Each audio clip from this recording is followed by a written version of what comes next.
कारक शक्ति ज्यादा है, लावा या एसिड?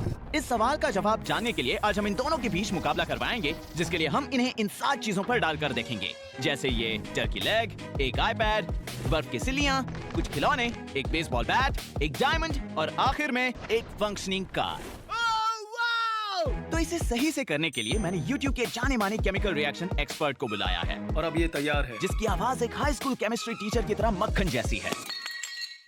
ओ नहीं, नायल रेड। और इस मुकाबले में उसका प्रतिद्वंद्वी होगा YouTube का अपना लावा किंग, जिसने अपने पड़ोसियों की नाक में दम कर रखा है। क्या तुमने वो आग नहीं देखी? वो बहुत ऊपर तक आई थी। बाहर निकला हूँ। हाँ, काफी कमाल का था। Kevin the backyard scientist. लेकिन एक और बात, मैं यहाँ चुपचाप बैठे इन्हें बस देखने वाला नहीं हूँ। तो इन 7 चीजों को तबाह करने के लिए मैं अपना वाइल्ड कार्ड फैक्टर लाऊंगा, जो कि इनमें से हर एक के लिए अलग होगा। उदाहरण के लिए इस टर्की लेग को तबाह करने में मेरा वाइल्ड कार्ड फैक्टर पिरानास हो सकता है या शायद नहीं। और फिर इस बेसबॉल बैट के लिए शायद मैं सुपरमैन एक्स-रे विजन का इस्तेमाल करूं, जो 2 सेकंड में ये कर सकता है। काफी पावरफुल है। और बेवकूफी भरी बेकार की बातें तुरंत शुरू हो गई। वोल्केनो को कोई नहीं हरा सकता। एसिड हरा सकता है। या फिर मेरा एक्स फैक्टर। तुम लोग नहीं जानते कि मैं क्या करने वाला हूँ। और मैं ये भी बता दूं कि हालांकि मैं मिस्टर बीस्ट नहीं हूँ, लेकिन आज जो भी जीतेगा उसे एक कार मिलेगी। मैं कोई मजाक नहीं कर क्या रहा। हम उसे चला सकते हैं? हाँ। लेकिन इससे पहले कि हम कुछ शुरू कर पाते, क्या यही वो जगह है? हमारे बीच वो आया जिसे शायद आपने मेरे दुनिया के सबसे बड़े लेमन बैटरी वाले कोलैब वीडियो में देखा होगा, मिस्टर विलियम जॉसमन। क्योंकि ये बिन बुलाया मेहमान था, मैंने उसे रेफरी बना दिया। और इस भयानक एहसास के साथ कि मुझे अपने पास बड़े साइज के रेफरी शॉट्स रखने चाहिए, वक्त आ गया था कि हम उन 7 चीजों को नष्ट करना शुरू करें, जहां सबसे पहले केविन के मैग्मा को ये टर्की लेग तबाह करने का मौका मिला। चलो शुरू करें। टर्की लेग वर्सेस लावा।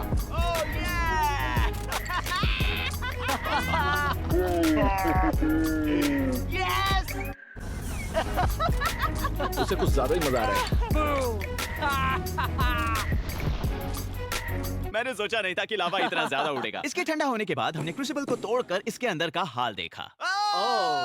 हालांकि ये बाहर से पूरी तरह जल गया था, लेकिन अंदर से ये परफेक्टली कुक्ड और ये अच्छा है। स्वादिष्ट थैंक्सगिविंग टर्की लेग बन गया। और मैं ये जानता हूँ क्योंकि हमने इसे चख कर देखा। ओह हाँ, ये काफी अच्छा है। इसका मतलब अब वक्त आ गया था इसे एसिड में डालने का।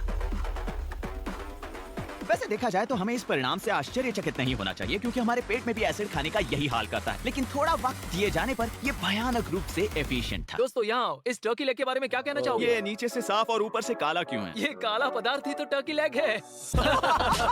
हम कैसे मान ले कि तुमने उन्हें झाड़ू में नहीं फेंका? हाँ। मैं देकर आता हूँ। और चीटिंग का कोई सबूत हाथ ना लगने के बाद मेरा नाइजल से पहले राउंड में जीतना पूरी तरह से मेरे वाइल्ड कार्ड आइडिया पर टिका था, जो कि 50 पिरानास की एक टोली है, जिन्हें मैंने न्यू जर्सी के एक पेट स्टोर में देखा था, जिन्होंने एक मुर्गे की टांग की मांस को खा जाने में 1 मिनट से भी कम समय लगाया था। लेकिन मेरा ये प्लान तब मिट्टी में मिल गया जब मैं पिरानास लाने गया, क्योंकि कैलिफोर्निया में पिरानास को एक पेट के रूप में रखना गैर कानूनी है। सौभाग्य से उस पेट स्टोर से मुझे पता चला कि बगटूथ टेट्रास छोटे होने के बावजूद अगर ज्यादा संख्या में हो तो पिरानास के जितना ही नुकसान करेंगे।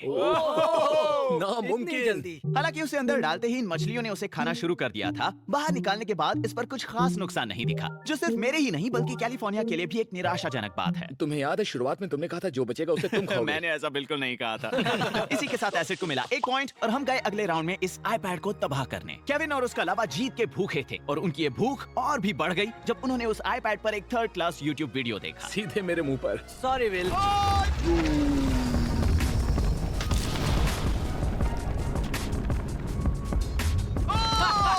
अब हम नहीं देख पाएंगे कि वीडियो चल रहा है या नहीं। ये बहुत गरम है। ठीक है, बहुत नहीं, हुआ। और। लावा ने आईपैड को लगभग पिघला दिया था, लेकिन असली सवाल ये है कि क्या ये उस वीडियो को रोकने के लिए काफी था? हाँ, बिल्कुल, इससे बात बननी ही थी। अगला था नाइजल, और आईपैड पर विनाशकारी वीडियो प्ले करने के बाद उसने आईपैड को 8 लीटर कॉन्सेंट्रेटेड एसिड में डाल दिया। वीडियो इसके अंदर जाते ही बंद हो गया। अब चलिए देखते हैं ये एसिड क्या करता है। इंतजार करो, थोड़ा वक्त दो।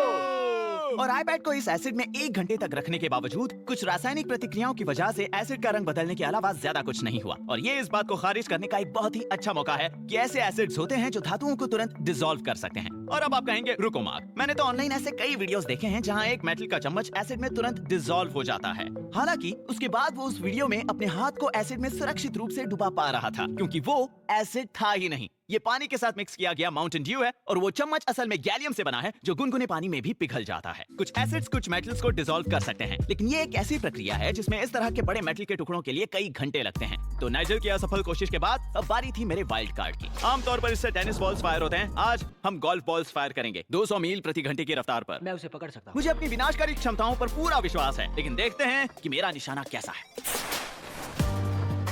मेरा निशाना तो काफी सटीक है। Oh my gosh! और इस सब के बाद भी इसमें इतनी किनेटिक एनर्जी बची थी कि पीछे की दीवार पर डेंट पड़ जाए। इसने लगभग आईपैड के 2 टुकड़े ये कर दिए। बहुत पावरफुल है। क्या तुम्हारा एसिड ये कर सकता है नाइजल? तो क्या मैं जीत गया? ये तो कमाल का है। ओके। मतलब आइस राउंड पर पहुंचने से पहले मेरे और एसिड के बीच टाई था। क्या तुम तैयार हो? Fire versus ice! और गर्म लावा उसकी सतह को छूते ही नीचे बहने लगा। ओ रुको। नहीं नहीं नहीं। तुमने तो एक भी लेयर पार नहीं ओ, किया। लेकिन इन बबल्स को तो देखो। वैसे मैं मानता हूँ कि ये बबल्स काफी कूल थे, लेकिन उसके अलावा केविन ये राउंड बहुत बुरी तरह से हारा। देखो ये है लावा स्पैगेटी। रेफ ने अपना फैसला लेते हुए कहा कि सिर्फ एक आइस लेयर का टूटना ही काउंट होगा। क्योंकि बाकी आइस लेयर्स का टूटना कुछ देर बाद हुआ था। मतलब अब बारी थी एसिड की, और एसिड के आइस पर गिरते ही ओह, वाओ। इसने लावा की बराबरी कर दी। आइस पिघल गई, आइस पिघल गई। पिघल गई। मैं एम करने की कोशिश कर रहा हूँ। ये एसिड हर लेयर को किसी लेजर की तरह चीरते हुए पार करता रहा, क्योंकि इसके पानी के साथ मिलने पर एक एक्सोथर्मिक रिएक्शन होता है। बस एक और बचा है। एक और। मैं तुम्हें क्यों चीयर कर रहा हूँ? देखते ही देखते नाइजल के एसिड ने आइस की हर एक लेयर को पार कर लिया। इसका मतलब मेरे वाइल्ड कार्ड को भी ऐसा करना होगा, वो भी इससे ज्यादा तेज। जेंटलमैन, मेरी ये कोशिश नाइजल नहीं बल्कि केविन से प्रभावित है।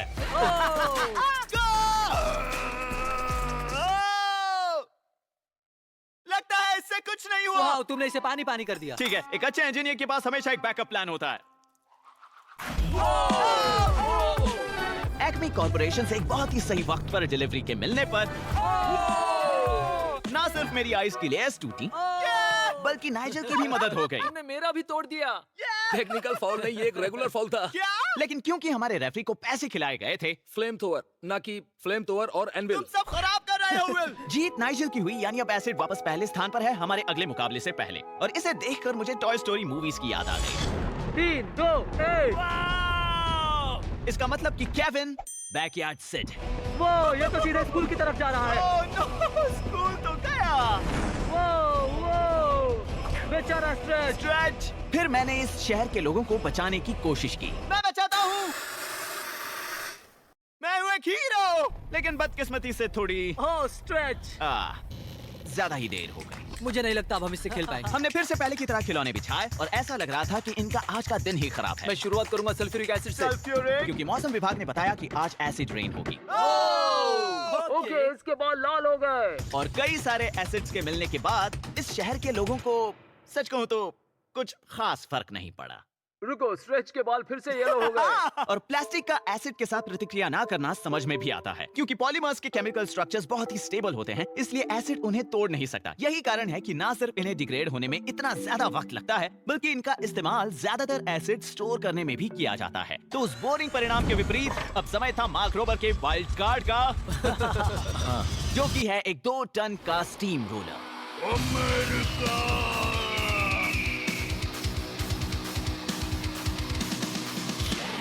अरे यस। जब तक मैं इसका हल ढूंढता हूँ तब तक ये जान लीजिए कहाँ थे हम।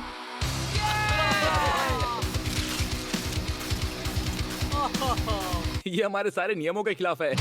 बस लाइटयर्स की ये टोली मेरे बुलडोजर के आगे बिल्कुल नहीं टिक, मतलब अरे नहीं। मतलब मैंने बस उन्हें यहाँ वहाँ धकेला, लेकिन मुझे फिर भी बहुत मजा आया। एक मार्क रोबर वर्सेस 3 बज लाइटयर्स। किसे पता था कि वास्तव में जीत इन खिलौनों की होगी। वैसे इस बार पॉइंट केविन को जाता है।